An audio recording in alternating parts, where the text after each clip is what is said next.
Dans ma dernière vidéo, je parlais du cycle créatif au travers des saisons, voire même des semaines.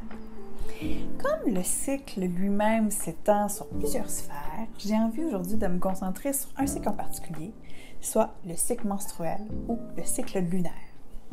C'est bien connu depuis des lunes que le cycle menstruel de la femme est une boussole incroyable pour la créative en soi. Dans les anciennes tribus, les menstruations étaient célébrées par les femmes. Elles avaient même leur endroit dédié, appelé Tente Rouge, où elles se racontaient mythes et légendes et transmettaient leur savoir.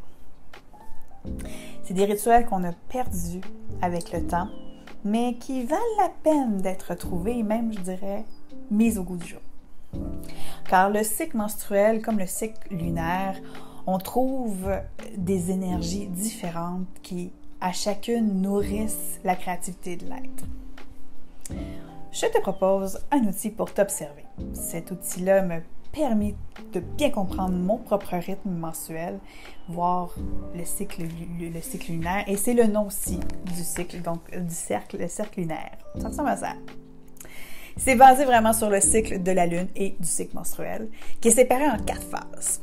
En spiritualité, les 4 phases sont associées à 4 archétypes, soit la Vierge, la Mère, l'Enchantresse et la Sorcière.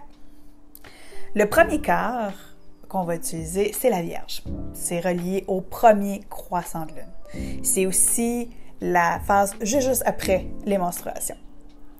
C'est un symbole de renaissance, d'innocence, d'allégresse. Généralement, on a une belle énergie effervescente. Dans le deuxième quart, c'est relié à la Mère, c'est la pleine lune ou la période d'ovulation. Symbole d'amour, de partage, de progression, de communication aussi. Le troisième quart, c'est l'Enchantresse. Et c'est aussi le dernier croissant de lune. C'est la période prémenstruelle. Symbole de sagesse et d'intuition. Un appel à la reconnexion à soi. Et enfin, on a le dernier quart qui est la sorcière, soit la nouvelle lune. C'est la phase de la menstruation. Symbole de pouvoir intérieur et aussi d'une puissante intuition. À partir de ces 4 quarts-là, on écrit un mot par jour pour mieux décrire l'état d'âme de cette journée. C'est un outil super simple, ça demande 2-3 minutes de notre temps par jour, mais en même temps, c'est quand même un super outil, c'est un outil très puissant pour s'observer. Ce qui est intéressant dans le cycle menstruel, c'est que la durée des phases peut varier d'une femme à l'autre. Il est possible que la phase mère, donc la phase d'ovulation, soit plus courte que la phase vierge, de la Vierge ou de l'Enchantresse. Donc, ça devient vraiment un processus totalement personnel à chacune. Personnellement, moi, je l'ai fait sur 3 ans, à peu près, à vraiment voir l'évolution au travers des saisons aussi. C'est comme ça que j'ai été capable de vraiment mieux respecter, de mieux comprendre mon propre cycle et comment je procède. J'ai aussi défait certaines croyances sur le cycle.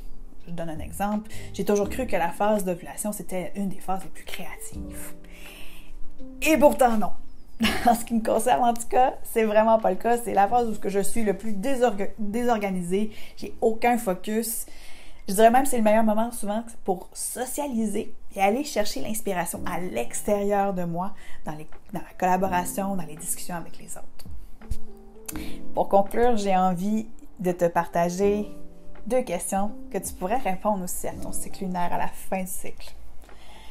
Qu'as-tu observé dans ton cycle?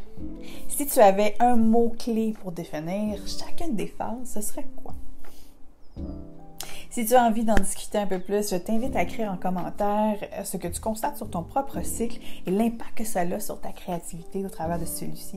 Puis probablement, ensemble, en créant une communauté, on va pouvoir peut-être, qui sait, redécouvrir et recélébrer les menstruations chez les femmes.